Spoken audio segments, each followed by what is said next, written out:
Hi, I'm Nicolas Lambouris. I'm an associate professor of visual culture and photography at Frederick University in Cyprus. Hi, my name is Lavinia. I'm a jewelry designer based in Italy, Florence.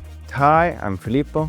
I'm a teacher in IED Milan, and I'm in IED Madrid for the workshop week through the Erasmus project.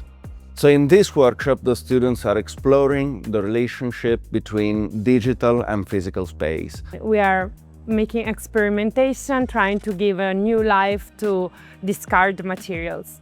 We visited a few museums in Madrid with the students and tried through photography to record the way and the relationships between photographic images and museum narratives. I'm here through Erasmus program, which is a really good opportunity to change the environment and experiment with students from a different country.